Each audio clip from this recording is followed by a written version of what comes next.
اعوذ باللہ من الشیطان الرجیم بسم اللہ الرحمن الرحیم رب اشرح لی صدری ویسر لی امری واحلل عقدۃ من لسانی یفقہوا قولی۔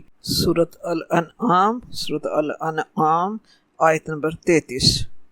قد نعلم انہ لیحزنک الذی یقولون فإنهم لا يكذبونك ولكن الظالمين بآيات الله يجحدون۔ ہمیں معلوم ہے ان کافروں کی باتیں، تحقیق ہم جانتے ہیں ان کافروں کی باتیں جو تمہیں رنج پہنچاتی ہیں، مگر یہ تمہاری تکذیب نہیں کرتے بلکہ یہ ظالم اللہ تعالیٰ کی آیتوں کا انکار کرتے ہیں۔ اس آیت میں اللہ تبارک و تعالیٰ اپنے پیارے حبیب حضرت محمد صلی اللہ علیہ وآلہ وسلم کو تسلی دے رہے ہیں کہ آپ اپنی قوم کے جھٹلانے اور ان کے حق کو نہ ماننے اور آپ کو جب وہ ایذا پہنچاتے ہیں اس سے آپ تنگ دل اور غمگین نہ ہوں۔ ہمیں ان کی ہر حرکت کا علم ہے، آپ صلی اللہ علیہ وآلہ وسلم ان کی لغویات پر رنجیدہ نہ ہوں۔ اگر یہ ایمان نہیں لائیں گے تو کیا آپ ان کے پیچھے اپنی جان کو روک لگا دیں گے؟ آپ کہاں تک ان پر حسرت اور افسوس کریں گے؟ آپ نے انہیں سمجھا دیا، بس اب ان کا معاملہ اللہ تبارک و تعالیٰ کے سپرد کیجیے۔ ہم آپ سب جانتے ہیں کہ جب آپ لوگوں کو اللہ تبارک و تعالیٰ کا پیغام پہنچاتے اور انہیں اللہ کے وحدہ لا شریک ہونے اور اس کے واحد معبود ہونے کا پیغام پہنچاتے تو قوم آپ صلی اللہ علیہ وآلہ وسلم کو جھوٹا، ساحر اور دیوانہ کہتی۔ اس سے آپ صلی اللہ علیہ وسلم کو تکلیف تو ہوتی تھی، مگر آپ صلی اللہ علیہ وسلم کو اپنی ذات کی تکلیف سے زیادہ جس بات کی تکلیف آپ کو بہت زیادہ ہوتی تھی وہ یہ تھا کہ یہ لوگ باطل اور کفر و شرک پر کیوں ڈٹے ہوئے ہیں، یہ لوگ حق بات کو قبول کیوں نہیں کرتے، گمراہی میں آگے سے آگے کیوں بڑھتے جا رہے ہیں، یہ لوگ اپنے آپ کو جہنم کا ایندھن بنانے کے راستے پر کیوں چل رہے ہیں، یہ جھوٹ اور کفر کا راستہ کیوں نہیں چھوڑتے۔ ہم دیکھتے ہیں کہ جہاں بھی آپ صلی اللہ علیہ وسلم کے دکھ کے بارے میں ہم نے پڑھا تو لفظ استعمال ہوا ہے غمگین اور حزن، تو آپ کو ان کے اس رویے پر دکھ ہوتا تھا، لیکن ہم نے کہیں نہیں پڑھا غصے کا لفظ، ہم نے کہیں نہیں پڑھا ان کے اس انکار پر آپ صلی اللہ علیہ وسلم کو غصے کا لفظ ہم نے نہیں پڑھا کہ آپ کو صلی اللہ علیہ وسلم کو غصہ آتا تھا، کیونکہ غصہ جو ہوتا ہے وہ انسان کا اپنی ذات کے لیے ہوتا ہے، اور حزن اور غم جو ہے وہ دوسروں کی خیر خواہی کے لیے ہوتا ہے۔ ہر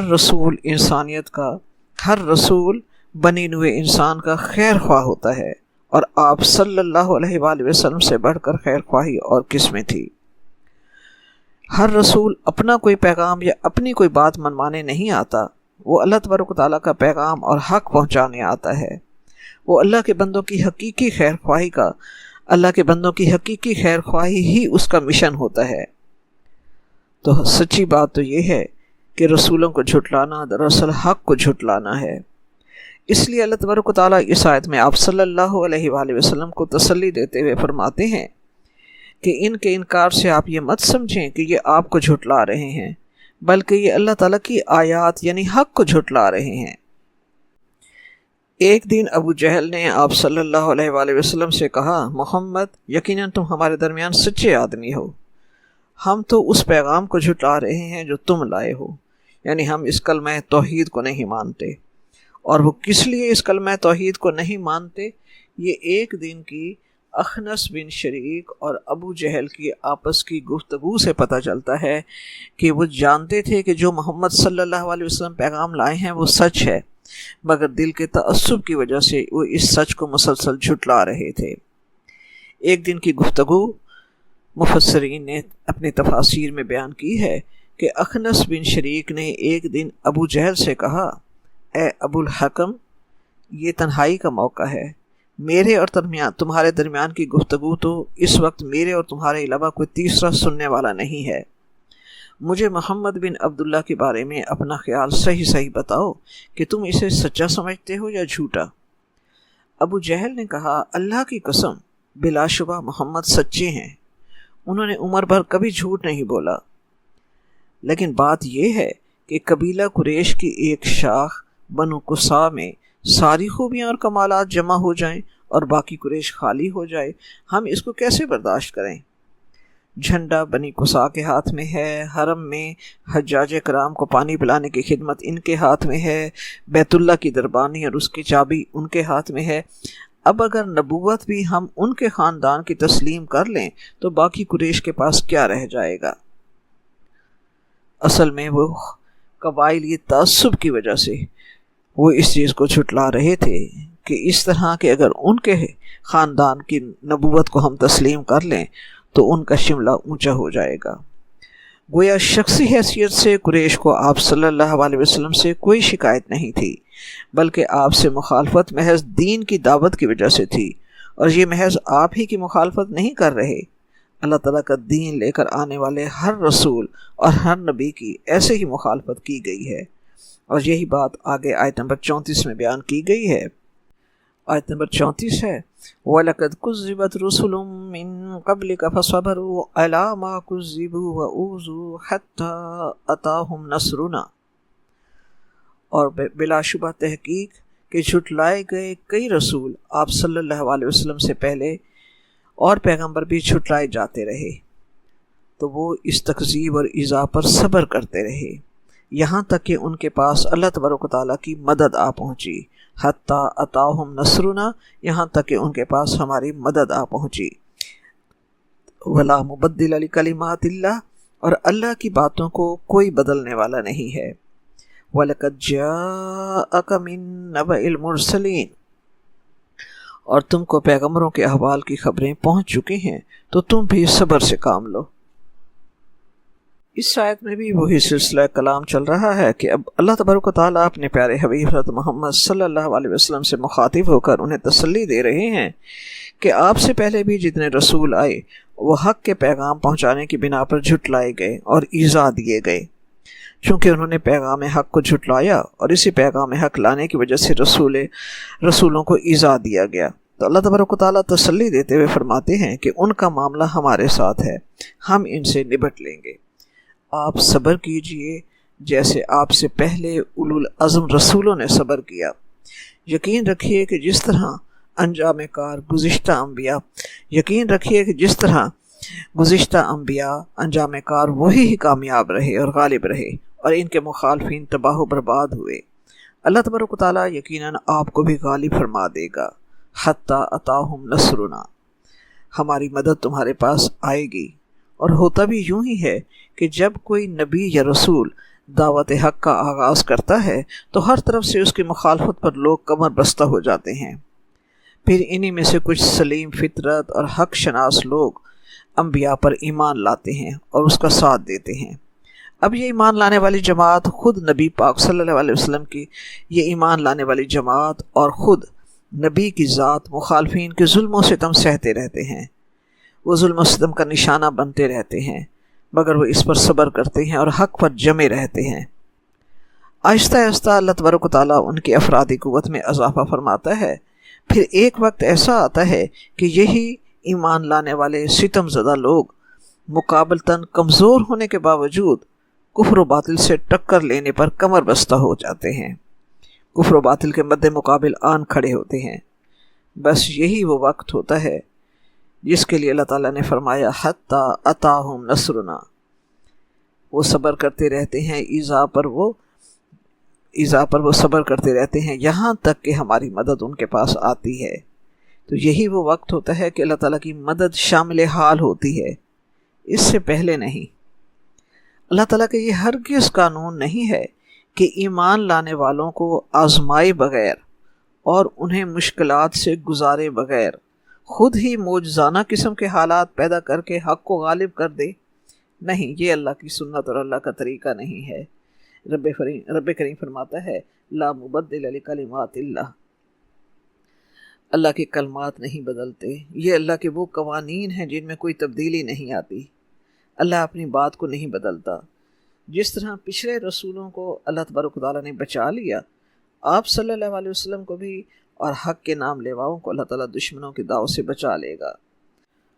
وَلَقَدْ جَاءَكَ مِن نَبَإِ الْمُرْسَلِينَ، آپ تک اس قرآن پاک کے ذریعے گزشتہ رسولوں کی خبریں آ چکی ہیں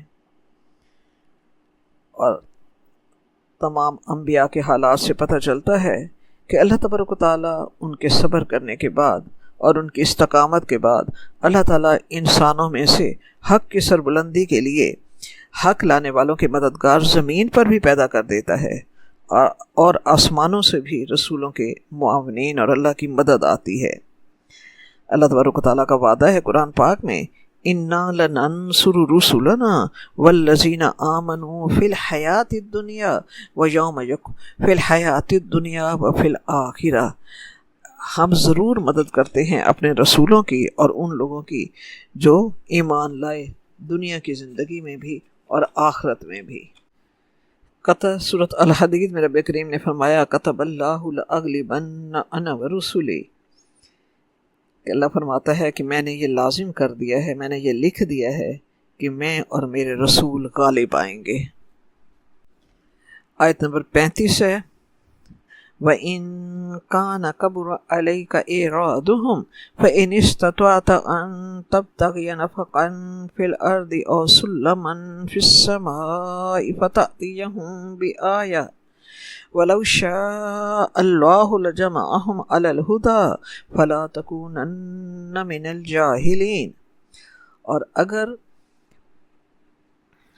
اور اگر ان کی روگردانی آپ پر شاک گزرتی ہے تو اگر آپ طاقت ہو تو زمین میں کوئی آپ سرنگ ڈھونڈ نکالو یا آسمان میں سیڑھی تلاش کرو، پھر ان کے پاس کوئی معجزہ لاؤ، اور اگر اللہ چاہتا تو سب کو ہدایت پر جمع کر دیتا، پس آپ نادانوں میں سے ہرگز نہ ہوں۔ ہم آپ سب جانتے ہیں کہ سورۃ الانعام مکی صورت ہے اور مکی زندگی کے آخری دور کی صورت ہے۔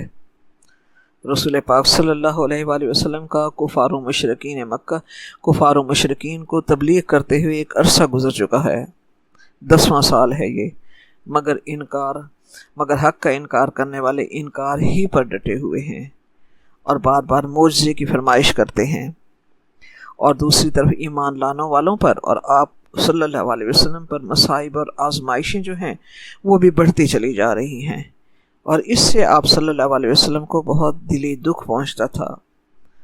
حق سے ان کا مسلسل انکار کرنا اور ان کا مسلسل معجزوں کی فرمائش کرنا،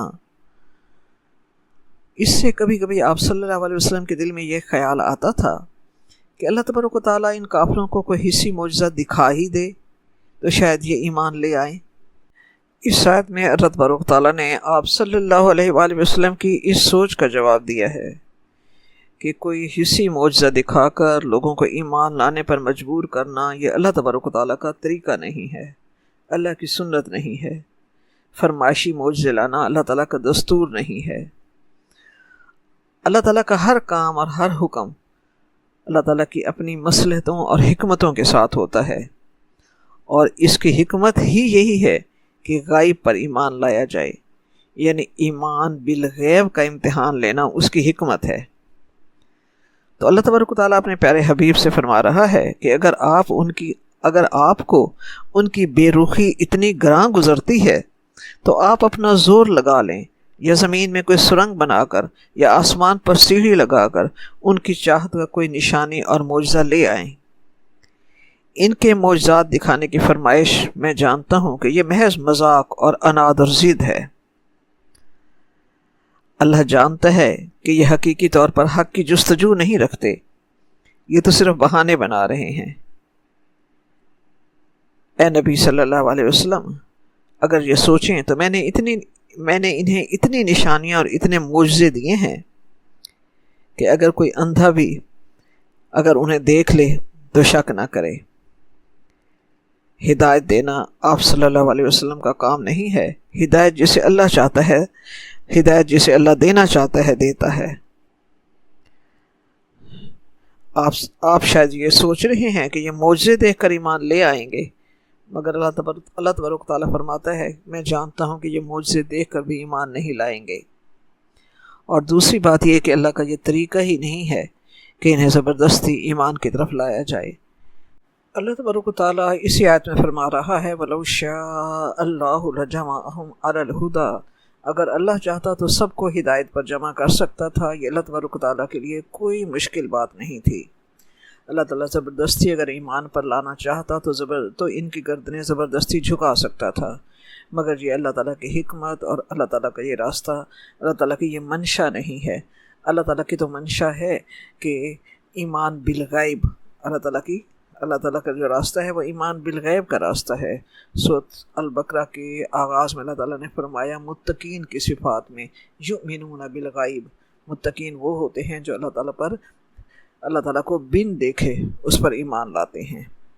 اور یہی بات اللہ تبارک و تعالیٰ نے سورۃ یونس کی آیت نمبر 99 میں فرمائی، وَلَوْ شَاءَ رَبُّكَ لَآمَنَ مَن فِي الْأَرْضِ كُلُّهُمْ جَمِيعًا، اگر تمہارا رب چاہتا تو جتنے لوگ زمین میں ہیں سب کے سب ایمان لے آتے۔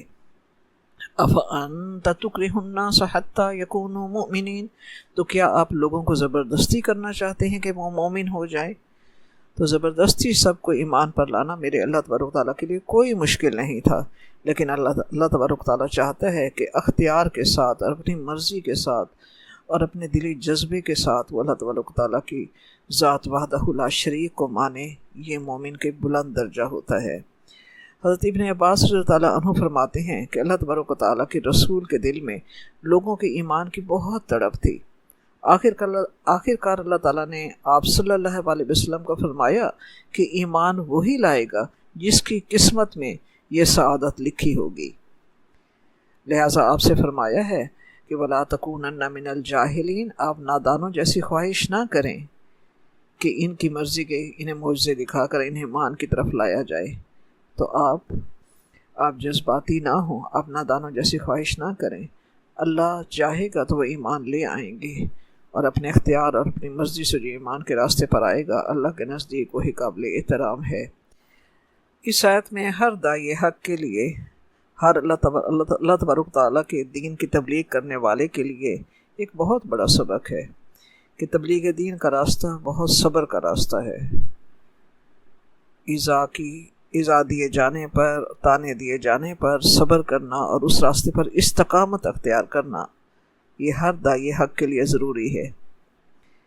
یہ نہیں کہ وہ راستے میں گھبرا کر کہے کہ میں یہ کام نہیں کر سکتا، یا لوگوں کا منہ بند کروا دیا جائے تاکہ ہمارے خلاف نہ بولیں۔ نہیں، لوگوں کی باتیں بھی سننی ہوتی ہیں، تانے سننے ہوتے ہیں، لیکن اللہ تبارک و تعالیٰ کا پیغام استقامت کے ساتھ پہنچانا ہر داعی حق کا فرض ہے، اور یہ راستہ یقیناً صبر کا لمبا راستہ ہے، تو اس پر اللہ تبارک و تعالیٰ اجر عظیم بھی عطا فرماتا ہے۔ آیت نمبر 36 ہے ہمارے پاس، انما یستجیب الذین یسمعون، بات یہ ہے کہ حق کو قبول صرف وہی لوگ کرتے ہیں جو سنتے ہیں، والموتى یبعثہم اللہ ثم الیہ یرجعون، اور مردوں کو تو اللہ قیامت ہی کو اٹھائے گا، پھر اسی کی طرف لوٹ کر جائیں گے۔ ہم دیکھتے ہیں کہ دعوت حق کے نتیجے میں دو گروہ سامنے آتے ہیں، ایک وہ جو قبول کرتا ہے اور دوسرا وہ جو قبول نہیں کرتا۔ قبول وہی لوگ کرتے ہیں جو سنتے ہیں اور لبیک کہتے ہیں۔ سوچئے، جہاں تک سننے کی بات ہے تو اچھا برا تو سب سنتے ہیں، لیکن اصل سننا دل کے کانوں سے سننا ہے، حق کی آواز پر دل سے لبیک کہنا ہے، نہ صرف الفاظ سننا بلکہ دل کی محبت اور تڑپ اور طلب کے ساتھ ان الفاظ کے مفہوم کو سمجھنا اور اس پر لبیک کہنا جو ہے، وہ خوش نصیب ہوتے ہیں جو غور سے سنتے ہیں اور قبول کرتے ہیں۔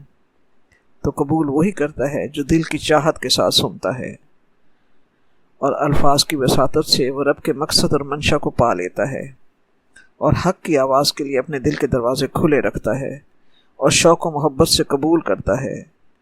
زندہ لوگوں کو یہ سعادت نصیب ہوتی ہے۔ سورۃ فاطر میں آیت نمبر 22 میں اللہ تعالیٰ نے فرمایا، وَمَا يَسْتَوِي الْأَحْيَاءُ وَلَا الْأَمْوَاتُ، زندہ اور مردہ برابر نہیں ہیں۔ إِنَّ اللَّهَ يُسْمِعُ مَن يَشَاءُ، بے شک اللہ سناتا ہے جو چاہتا ہے، اللہ اسے سناتا ہے جو چاہتا ہے۔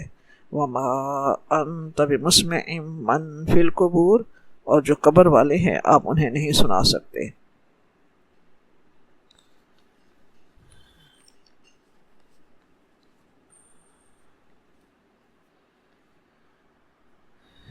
اچھا، مردہ سے مراد یہاں مرا ہوا نہیں ہے، بلکہ مردہ سے مردہ اسے کہا گیا جو روحانی طور پر مر چکے ہوں، جن کا دل مردہ ہو چکا ہو، چاہے وہ ظاہری طور پر چلتے پھرتے نظر آتے ہوں، مگر جب دل اللہ تعالیٰ کی پکار پر لبیک نہیں کہتا تو وہ دل زندہ نظر آنے کے باوجود مردہ ہوتا ہے اللہ تبارک و تعالیٰ کے نزدیک۔ وہ چل پھر رہے ہوتے ہیں مگر ان کے جسم ان کی مردہ روح کے مقبرے ہوتے ہیں، ان کی فطرت مسخ ہو چکی ہوتی ہے۔ ایسے مردہ دلوں کا علاج انبیاء کے پاس بھی نہیں ہوتا، یہ ابو جہل کے ابو جہل ہی رہتے ہیں اور ابو لہب کے ابو لہب ہی رہتے ہیں، اور اسی حالت میں یہ انہیں مرتے ہیں، اور اللہ تعالیٰ انہیں اسی حالت میں یوم محشر میں اٹھائے گا، جب وہ حق کو اپنی سر کی آنکھوں کے ساتھ دیکھیں گے اس وقت مانیں گے، مگر اللہ تعالیٰ کو ان کا اس دن قیامت کے دن ماننا جو ہے وہ اللہ تعالیٰ کو قبول نہیں ہوگا۔ آیت نمبر 37 ہے، وَقَالُوا لَوْلَا نُزِّلَ عَلَيْهِ آيَةٌ مِّن رَّبِّهِ قُلْ إِنَّ اللَّهَ قَادِرٌ عَلَىٰ أَن يُنَزِّلَ آيَةً وَلَٰكِنَّ أَكْثَرَهُمْ لَا يَعْلَمُونَ۔ اور وہ کہتے ہیں کہ ان پر ان کے پروردگار کے پاس سے کوئی نشانی کیوں نہیں نازل ہوتی۔ اے نبی صلی اللہ علیہ وسلم، آپ کہہ دیجئے کہ اللہ نشانی اتارنے پر قادر ہے، لیکن ان میں سے اکثر نہیں جانتے۔ مشرکین مکہ بطور اعتراض یہ کہا کرتے تھے کہ جو معجزہ ہم ان سے طلب کر رہے ہیں یہ دکھا کیوں نہیں دیتے؟ مطلب یہ معجزہ دکھائیں کہ عرب کی اس بنجر زمین میں چشمے اور آبشاریں جاری ہو جائیں۔ رب کریم فرماتا ہے کہ انہیں کہہ دیجئے کہ ان اللہ قادر علی ان ینزل آیت، کہ اللہ اس چیز پر قادر ہے کہ وہ ایسی نشانیاں اتارے، اللہ قدرت رکھتا ہے، مگر اکثر لوگ نہیں جانتے۔ کیا یہ نہیں جانتے کہ اگر یہ معجزہ دیکھ لینے کے بعد ایمان نہ لائے تو پھر انہیں اللہ کے عذاب سے کوئی بھی بچا نہیں سکے گا؟ قوم سمود کی مثال ان کے سامنے ہے کہ معجزہ بھیجنے کے بعد جب وہ منکر رہے تو وہ صفحہ ہستی سے مٹا دیے گئے۔ دوسری بات یہ ہے کہ کیا انہیں کائنات میں اللہ تعالیٰ کا کوئی معجزہ دکھائی نہیں دیتا؟ پوری کائنات اپنے رب کریم، اپنے خالق کو پہچاننے کے لیے ایک معجزہ ہی تو ہے۔ سوچئے، سورج 5 ارب سال سے 600 میل فی سیکنڈ کی رفتار سے مسلسل حرکت کر رہا ہے، تو سوچئے اس پر کس کی بادشاہت ہے، آسمان پر کس کی بادشاہت ہے۔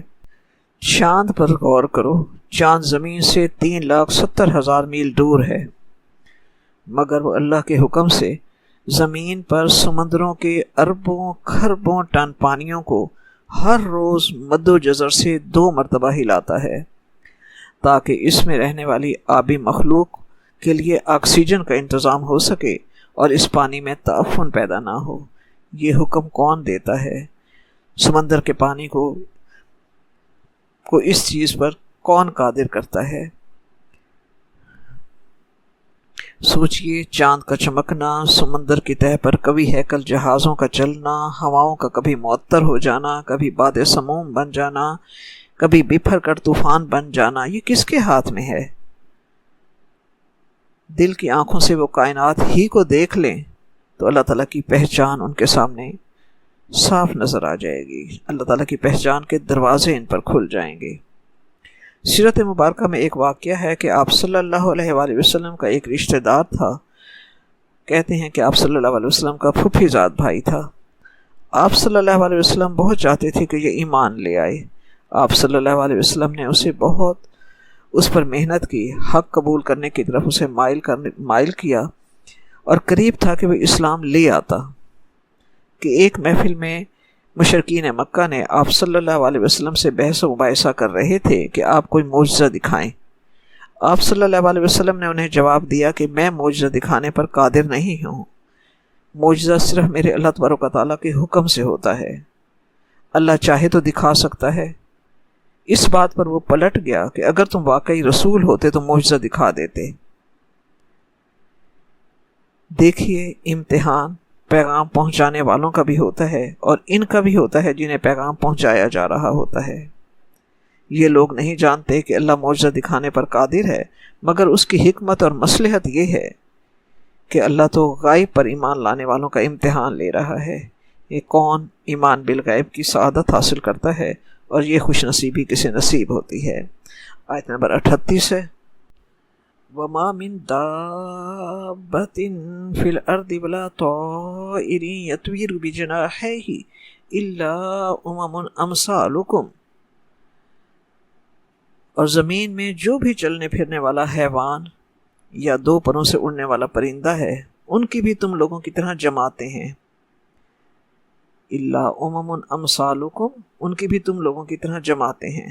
ما فرطنا فی الکتاب من شیء ثم الی ربہم یرجعون، ہم نے کتاب یعنی لوح محفوظ میں کسی چیز کے لکھنے میں کوئی کوتاہی نہیں کی، پھر سب اپنے پروردگار کی طرف جمع کیے جائیں گے۔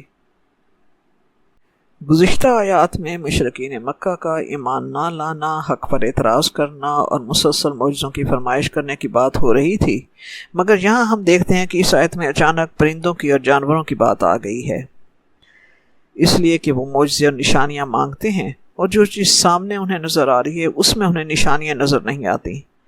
رب کریم فرماتا ہے کہ دیکھو تو صحیح، زمین پر چھوٹا سا کیڑا ہے، وہ چلتا ہوا نظر آتا ہے، اس پر غور کرو، اتنے سے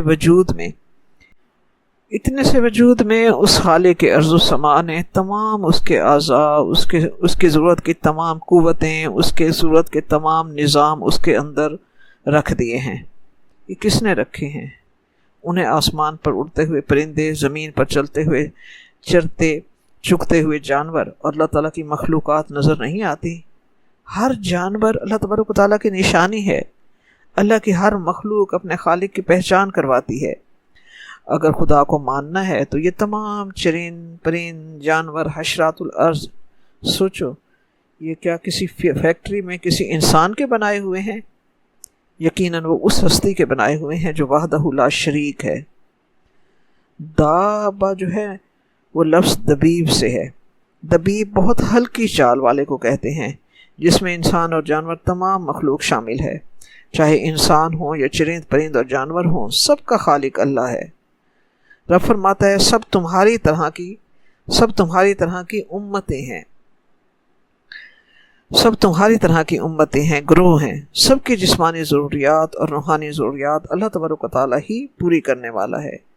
جس طرح انسانوں اور مکلف مخلوق کی جسمانی ضروریات اور ہدایات کا انتظام وہ کرتا ہے، اسی طرح جانوروں کی اور حشرات الارض اور چرند پرند کی ہدایت کا انتظام کرنے والا بھی وہی ہے۔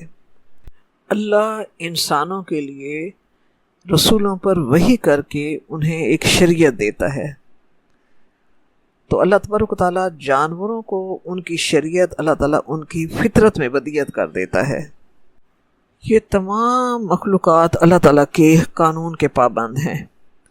انسان کو شریعت دے کر اختیار بھی دے دیا ہے کہ مانے چاہے تو نہ مانے، اور اسی اختیار کے ملنے کی وجہ سے وہ جزا سزا کا بھی اسے قیامت کا دن جزا اور سزا کا بھی سامنا کرنا ہے۔ جانور اور دیگر مخلوقات کو شریعت دے کر اختیار نہیں دیا گیا، اس لیے ان کے لیے جنت دوزخ نہیں ہے۔ جس طرح شیر کی شریعت میں گوشت کھانا لکھ دیا ہے تو وہ گوشت ہی کھائے گا، گھاس نہیں کھائے گا۔ بھیڑ بکری کی شریعت میں اللہ تعالیٰ نے ان کی فطرت میں ودیت کر دیا ہے، گھاس کھانا لکھ دیا ہے، تو وہ مر جائیں گے، گوشت نہیں کھائیں گے بلکہ گھاس ہی کھائیں گے۔ اسی طرح مکھی کو بذریعہ وہی سکھا دیا ہے کہ وہ اس قسم کے گھر تیار کریں، پھر پھلوں پھولوں سے رس چوس کر شہد بنائیں اور اپنے سردار مکھی کی اطاعت کریں۔ یہ ان کے اندر شریعت، ان کی فطرت میں اللہ تعالیٰ نے ودیت کر دی ہے۔ یہ ساری اللہ تعالیٰ کی مخلوق کے گروہ ہیں، سب پر اللہ تعالیٰ کا علم محیط ہے، سب کا سب کچھ اس کی لوح محفوظ کتاب میں لکھا ہوا ہے۔ ما فرطنا فی الکتاب من شیء، اللہ کے پاس جو لوح محفوظ ہے سب کا اس میں اندراج ہے، اس کے وسیع علم سے کوئی چیز خارج اور باہر نہیں ہے۔ جیسے آج کل ہم دیکھتے ہیں کہ مختلف ڈپارٹمنٹ کے تمام ڈیٹا کی انٹری کا رجحان ہے، بالکل اسی طرح میرے اللہ کے پاس بھی اسی طرح اپنی مخلوق کا، چاہے وہ انسان ہو یا جن ہو، جانور ہوں یا پرندے ہوں، حشرات الارض ہوں، چاہے وہ خشکی کے رہنے والے ہوں یا تری کے رہنے والے ہوں، اس زمانے کے ہوں یا آغاز کائنات کے زمانے کے ہوں یا دنیا کے خاتمے کے وقت کے زمانے کے ہوں، سب کا مکمل ڈیٹا انٹری اس کے پاس لوح محفوظ میں ہے۔ وہ نہ کسی کا رزق بھولتا ہے، نہ کسی کی حاجت، نہ ہی وہ کسی کی حسن تدبیر سے غافل ہے۔ سب کی روزیاں اللہ کے ذمے ہیں۔ وہ ہر ایک کے جیتے جی کے ٹھکانے اور مرنے کے بعد سونپے جانے کے مقام کو وہ جانتا ہے۔ وہ باریک سے باریک آواز کو سننے والا ہے، ہر چھوٹی بڑی چیز کا جاننے والا ہے۔ ثم الی ربہم یحشرون، پھر سب کا حشر اللہ تعالیٰ کی طرف ہے۔ قرآن پاک کی ایک آیت ہے وَإِذِ الْوَحُوشُ حُشِرَتْ، کہ جب تمام جانور اکٹھے کیے جائیں گے۔ تو اس سے معلوم ہوتا ہے کہ قیامت کے دن جانوروں کا بھی یوم حشر ہوگا، وہ اکٹھے کیے جائیں گے۔ ان کے کفر و شرک اور اعمال و ایمان کا حساب تو نہ ہوگا، مگر کسی سینگ والے جانور نے اگر کسی بے سینگ والے جانور کو سینگ مارا ہوگا تو اس کا بدلہ اسے ضرور لیا جائے گا، پھر انہیں مٹی کر دیا جائے گا۔ ان کے لیے جنت اور دوزخ نہیں ہے۔ حضرت ابو ہریرہ رضی اللہ عنہ سے روایت ہے کہ آپ صلی اللہ علیہ وآلہ وسلم نے فرمایا کہ قیامت کے دن تم سے حقداروں کے حق ادا کروائے جائیں گے، حتیٰ کہ سینگ والی بکری سے بے سینگ والی بکری کا بدلہ دلوایا جائے گا۔ صحیح مسلم۔ سوچئے جب روز محشر جانوروں کا انتقام ان کے مکلف ہونے کی وجہ سے نہیں بلکہ اس لیے دلوایا جائے گا کہ یہ اللہ تعالیٰ کے حد درجہ عدل و انصاف کا تقاضا ہوگا۔ پھر اللہ تبارک تعالیٰ کے نزدیک انسانوں میں اس کے حقوق العباد کا معاملہ کتنا اہم ہوگا۔ جب جانور جو مکلف نہیں ہیں ان کے معاملات میں اس حد تک خیال کیا جائے گا تو پھر سوچئے کہ انسان کے حقوق العباد کا کس حد تک وہاں انصاف کیا جائے گا۔ ہر ایک کو اس کا حق دلوایا جائے گا۔ ربنا تقبل منا انک انت السمیع العلیم وتب علینا انک انت التواب الرحیم، آمین ثم آمین۔